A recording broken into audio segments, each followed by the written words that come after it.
Dan itu tampak sekali niru-niru ayahnya benar ini. Plek ketiplek ya, bikin sandiwara ya. Karena video yang beredar itu diunggah resmi di set Wapres YouTube. Itu kan pasti kalau ya Bang Edi kan punya podcast kan, Mas Refri. Itu kan pasti sudah diedit, sudah ditampilkan betul mana yang ditampilkan, sudah dipilih. Hasil pilihan. Nggak mungkin kan kalau itu asal. Ternyata dari situ aja udah ketahuan bahwa dia itu hanya bergaya, seolah-olah bilang kalau nanti kalau ada apa-apa lapor ya.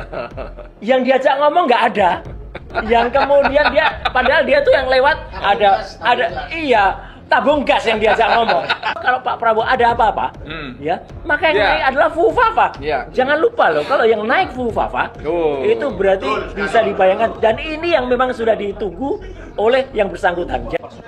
Ya, jadi hari ini yang pertama, Mas Edi, kita mengapresiasi sekali senior-senior kita, para purnawirawan TNI yang kemudian akan memberikan 8 poin yang nanti tanpa saya mendahului ya, besok akan disampaikan, dan di mana tempatnya, waktunya biarkan nanti kita tunggu saja. Ya, itu akan disampaikan, dan itu saya kira penting bukan hanya bagi para purnawirawan yang ada, tetapi juga para jenderal atau para petinggi TNI yang masih aktif ya. Karena untuk menyadarkan mereka bahwa mereka adalah pembela merah putih, bukan pembela cukong, bukan pembela oligarki, apalagi pembela penjahat-penjahat tadi. Nah, sehubungan dengan Fufafa, tadi juga sudah sampaikan bahwa sebenarnya Fufafa ini sudah matang ya. Kalau kita bisa lihat sebenarnya apa yang dilakukan negara tetangga kita itu sudah sangat maju, ya, yaitu Filipina. Sama Duterte ya. Filipina itu memang benar. Jadi DPR di sana, majelis tingkatan dari sana itu sudah melakukan pemakzulan terhadap Sara Duterte. Sara Duterte adalah wapres terpilih Filipina, di mana presidennya adalah Bongbong Marcos Junior. Ya, Sara Duterte juga anaknya Duterte. Nah, tapi kan dulu pernah memang dia itu membuat semacam gerakan untuk melakukan kudeta. Nah, sebenarnya yang di Indonesia itu juga sama kudeta sebenarnya. Jadi artinya itu kita tegaskan bahwa bukan hanya kelakuannya Fufafa 10 tahun yang lalu atau bahkan kita tarik mundur 5-10 tahunnya, tapi apa yang dilakukan hari-hari ini itu sebenarnya sudah cukup.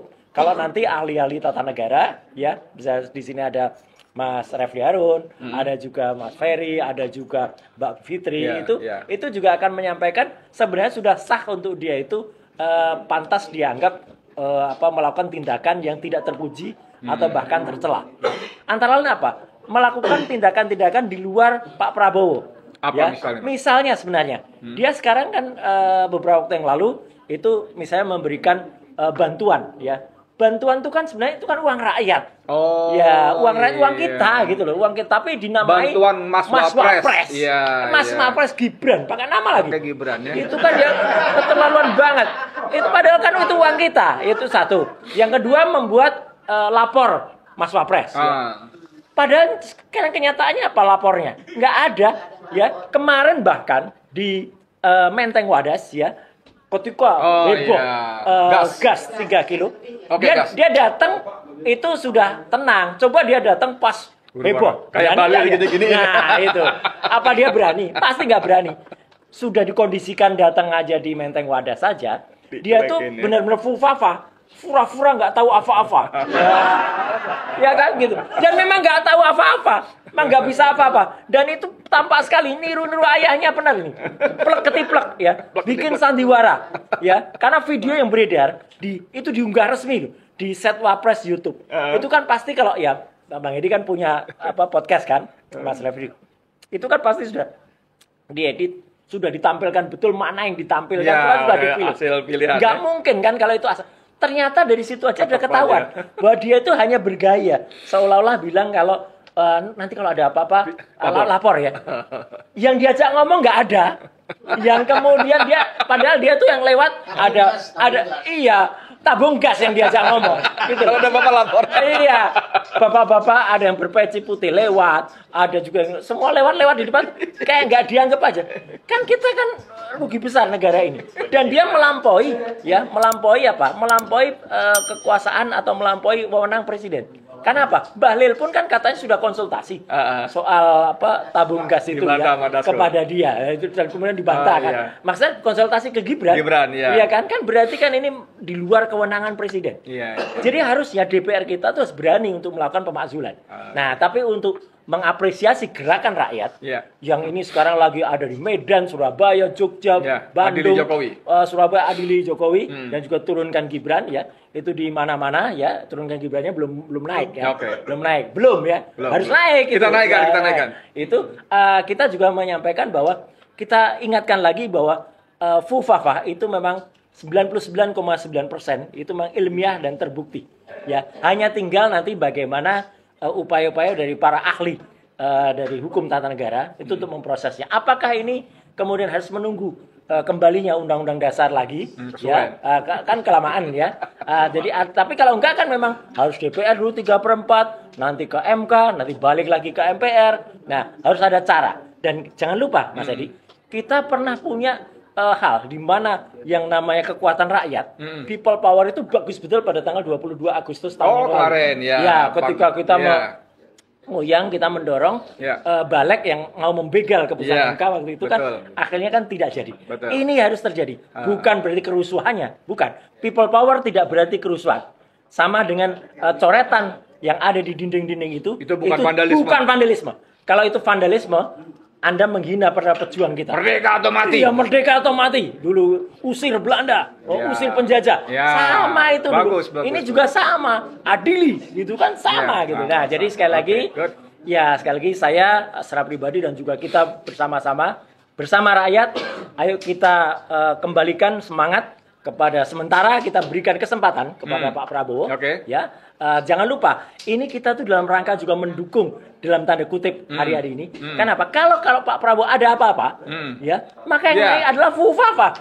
Jangan lupa loh, kalau yang naik Fufafa, itu berarti bisa dibayangkan. Dan ini yang memang sudah ditunggu oleh yang bersangkutan. Jadi musuh kita terbesar bukan dari luar. Kalau Bung Karno mengatakan musuh itu ada di luar, sekarang tidak. Musuh kita ada di dalam. Musuh kita ada di dalam dan itu harus hati-hati. Musuh kita adalah Fufafa. Oke, makasih banyak. Siap. Teman-teman sekalian, tadi Mary ngasih kode saya 4 menit yang lalu, dia kasih tangan begini. 10 menit doang lagi kita di ruangan ini, selanjutnya kita pergi. Karenanya waktu yang tinggal sedikit ini kita pasrahkan kepada Refli Harun karena ada beberapa hal yang kita perlu dengar dari perspektif seorang ahli pakar hukum tata negara. Tapi saya mau titip pertanyaan juga nih. Kalau kita capek diskusi, nggak didengerin. Tadi siapa bilang? Rustam bilang kupingnya Prabowo ditutupin kapas sama Jokowi. Jadi diskusi, petisi, apalagi termasuk bahkan orang-orang senior di Jogja itu udah bikin 5 kali maklumat juga nggak nyampe suratnya. Jadi capek diskusi, kita aksi nggak tembus juga revolusi. Tapi saya mau titip itu aja. Silakan Refli mau ngomong yang mana, silakan. Ya, luar biasa ya. Jadi bapak-bapak sekalian, secara umum, ibu-ibu sekalian ya, karena di sananya kan bapak-bapak semua, mama di belakang. Para bapak. Jadi secara umum perjuangan itu ada yang namanya perjuangan konstitusional, ada perjuangan yang ekstra konstitusional. Kita mau kemana? Dua-duanya sah, ya. Kita tidak bisa mendikte kelompok society untuk mencapai salah satu atau dua-duanya. Kalau seandainya kita mau perjuangannya ekstra konstitusional, berarti kita melakukan hal-hal yang tidak terdapat dalam konstitusi tetapi sah kalau menang. Kalau kalah ya dipenjara semua. Dianggap makar. Misalnya perjuangan ekstra konstitusional itu kita tidak percaya kepada pemerintahan ini, karena itu kemudian kita mengatakan pemerintahan ini harus dimundurkan. Kalau kita masih menggunakan kata mundur, makzulkan, itu masih konstitusional karena ada di konstitusinya. Tapi kalau kita bicara revolusioner, ya kan, tanpa alasan, tanpa prosedur dan lain sebagainya, maka kita bicara ekstra konstitusional. Nah, tetapi saya tangkap di forum para jenderal ini Mereka masih bicara perjuangan yang sifatnya konstitusional. Makanya mereka kemudian menitipkan 8 agenda. Kenapa 8 mungkin angka Prabowo? Makanya saya mengatakan untuk perjuangan yang namanya konstitusional harus ada 2 hal. Agenda dan time frame. Karena kalau tidak ada agenda dan time frame-nya, maka kita seperti harimau yang lari-lari tetapi dipagerin sana-sini. Kelihatan galak tetapi nggak bisa ngapa-ngapain juga. Jadi kalau misalnya kita sepakat perjuangan konstitusional masih, ya kan? Maka kita harus kasih agenda apa dan kapan waktunya. Karena kalau seandainya itu tidak tercapai, maka kita akan bergerak pada perjuangan yang ekstra konstitusional. Namanya revolusi, geruduk istana untuk jatuhkan dan lain sebagainya, itu adalah ekstra konstitusional. Nah, sekarang yang konstitusional itu apa? Saya usulkan. 1, makzulkan Fufu Fafa. Itu konstitusional. Yang kedua, tangkap ex-presiden Jokowi. Kenapa saya katakan kata tangkap? Adil itu nanti setelah ditangkap. Tangkap dulu, baru diproses, baru diadili. Ya, tangkap dulu misalnya. Itu kan itu measurable. Berikutnya apa lagi? Bubarkan atau cabut proyek PSN. Apakah di seluruh Indonesia? Apakah hanya PIK dulu? Kan saya bicara time frame tadi. Kemudian keluarkan Perpu KPK untuk mengembalikan kemandirian KPK. Yaitu cabut Undang-Undang nomor 19 tahun 2019. Itu menurut saya bisa kita negosiasikan. Kemudian apa lagi? Reshuffle kabinet yang masih pro Jokowi atau koruptor. Nah, hal-hal seperti itu perjuangan konstitusional dengan time frame. Saya tadi kasih time frame-nya itu adalah 1 tahun.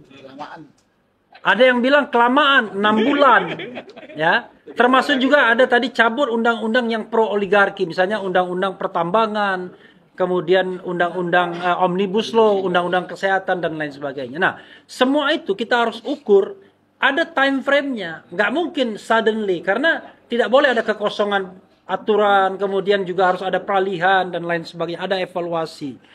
Kalau itu tidak bisa dilakukan Prabowo dalam jangka waktu 6 bulan atau 1 tahun, maka apa sikap kita? Artinya, masa kita kasih the second chance lagi, ya kan?